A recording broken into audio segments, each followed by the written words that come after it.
आज लक्ष्मी निवास में खुशी का माहौल है। उमाकांत जी और जया जी के बड़े बेटे मेहुल की शादी है। लक्ष्मी सदन फूल मालाओं और बिजली की लड़ियों से जगमगा रहा है। उमाकांत जी बैंक में मैनेजर हैं। रिटायरमेंट में 6 साल बाकी हैं। मध्यम वर्गीय परिवार है। रहने लायक अपना घर बना लिया है, जिसमें 3 बेडरूम और 1 ड्राइंग कम डाइनिंग रूम है। पीछे किचन गार्डन और आगे छोटा सा लॉन है। उमाकांत जी ने अपनी माँ लक्ष्मी जी के नाम पर घर का नाम रखा था। उनके माता पिता उनके साथ ही रहते थे। कुछ वर्ष पहले उनका परलोक गमन हो गया। उमाकांत जी और जया जी के 2 बेटे मेहुल और राजीव हैं। दोनों इसी शहर में प्राइवेट कंपनी में जॉब करते हैं। जया जी को बेटियां बहुत अच्छी लगती हैं। भगवान ने उन्हें बेटी नहीं दी तो उन्होंने सोच लिया था कि बहुओं में ही बेटी तलाश लेंगी। मेहुल की शादी नलिनी से हो गई। शादी के बाद जया जी ने नलिनी को बहुत लाड़ प्यार से अपनाया। नलिनी भी घर में घुल मिल गई। 2 साल के अंतराल में राजीव का विवाह तनु से हो गया। तनु का भी सबने बाहें फैलाकर स्वागत किया। राजीव की शादी के 4 साल बाद उमाकांत जी रिटायर हो गए। इस बीच में उमाकांत जी के घर में पोता पोती खेलने लगे। मेहुल और नलिनी के 4 वर्ष की बेटी और 2 वर्ष का बेटा है। राजीव और तनु के भी 3 वर्ष की बेटी है। घर बच्चों से आबाद हो गया। जया जी और उमाकांत जी बच्चों को पार्क घुमाने ले जाते।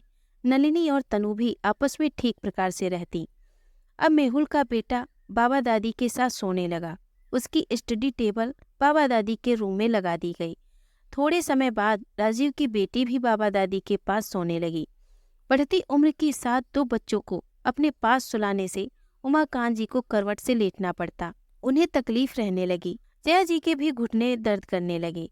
मेहुल और राजीव से उन लोगों ने जब इस बारे में बात की तो उन्होंने सुझाव दिया कि उमाकांत जी और जया जी ड्राइंग कम डाइनिंग रूम के डाइनिंग टेबल वाले हिस्से में सो जाएं। वहां पर्दा लगाकर पार्टीशन कर देंगे। बच्चे बड़े हो रहे हैं, अब इन तीनों की स्टडी टेबल लगेंगी। बच्चों को पढ़ने का रूम मिलेगा तो सही रहेगा।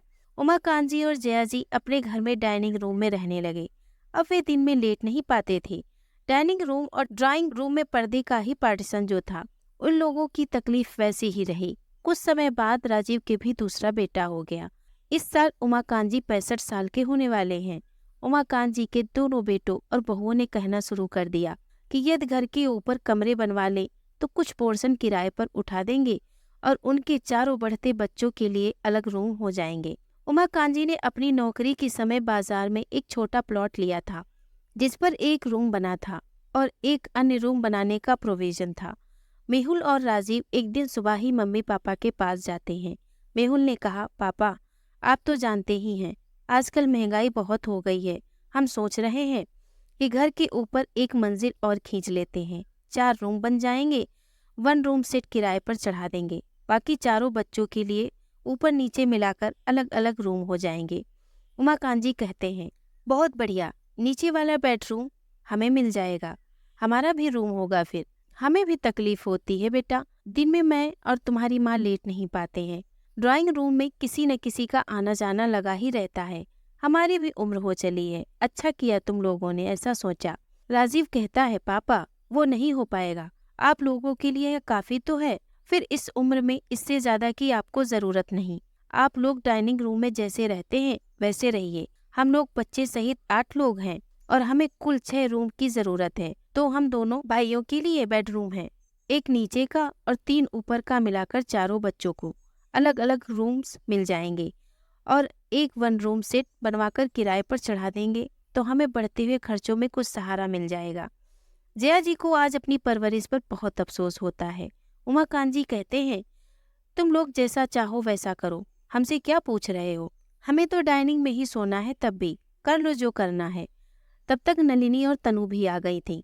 मेहुल ने अपनी बात कही, बात ये है पापा, हम लोगों के पास तो ऊपर का पोर्शन बनवाने के लिए रकम नहीं है। ऐसा करिए, आपने जो प्लॉट बाजार में खरीदा था उसे बेच दीजिए। अच्छी खासी कीमत है उसकी।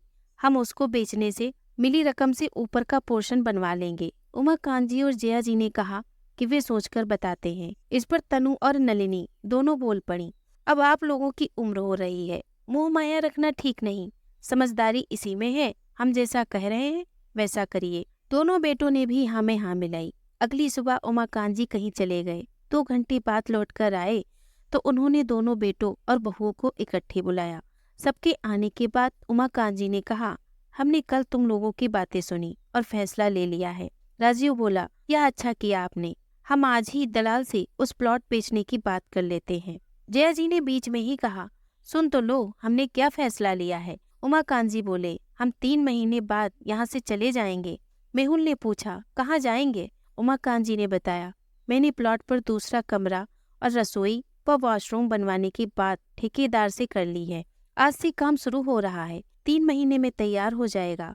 1 रूम तो पहले से बना है, 2 रूम सेट बन जाएगा, हम वहाँ शिफ्ट कर जाएंगे। मेहुल और राजीव समेत नलिनी व तनु सबके मुंह बन गए। नलिनी ने कहा, ऐसा क्यों कर रहे हैं आप, अकेले कैसे रहेंगे इस उम्र में। जया जी बोली, यह घर इन्होंने बनवाया है, पर अब इसी घर में हमें डाइनिंग रूम में रहना पड़ रहा है। कहने को अपना एक कमरा नहीं है, दिन में लेट नहीं सकते क्योंकि ड्राइंग रूम और डाइनिंग रूम में पार्टीशन पर्दे का ही है। तुम लोग ऊपर 4 कमरे बनाने को कह रहे हो, पर उसमें भी तुम सब अपना अपना सोच रहे हो। तुम्हें किराया और बच्चों के लिए अलग अलग रूम चाहिए, लेकिन माता पिता के लिए बुढ़ापे में रूम की जरूरत नहीं दिखाई देती। हम जो घर बनवा रहे हैं उसमें रूम भले ही छोटे साइज के हों, पर हम अपने हिसाब से तो लेट बैठ सकेंगे।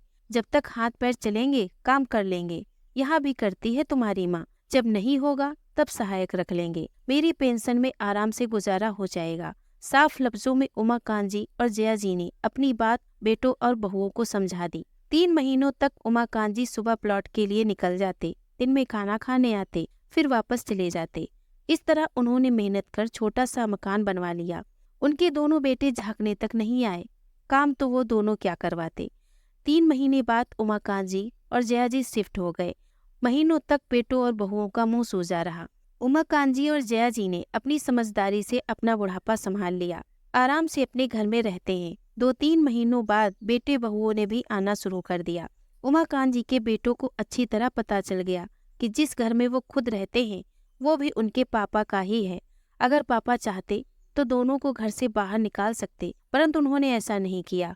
आज 5 नवंबर को उमाकांत जी ने घर पर छोटी सी पार्टी रखी है। उन्होंने अपने कुछ मित्रों और अपने बेटों को सपरिवार शामिल किया है। उमाकांत जी आज 65 साल के हो रहे हैं। जया जी ने कुछ घर पर तैयारी की है। जो चीजें उमाकांत जी को उनके हाथ की पसंद है वो बना रही हैं। बाकी के लिए कैटरिंग बुक कर दी है। शाम को सूटेड बूटेड उमाकांत जी और उनके साथ बनारसी साड़ी में जया जी की जोड़ी देखते ही बन रही है। पोता पोती ने तो कह भी दिया, हमारे एवरग्रीन बाबा दादी की केमिस्ट्री अद्भुत है। दोनों ने मिलकर केक काटा और एक दूसरे को खिलाया। सभी परिजनों और मित्रों ने बर्थडे सॉन्ग गाया, हैप्पी बर्थडे टू यू। सबने आनंद पूर्वक मिलकर पार्टी में मजे किए। दोस्तों, अगर आपको ये कहानी पसंद आई हो तो प्लीज़ इसे लाइक और शेयर करें।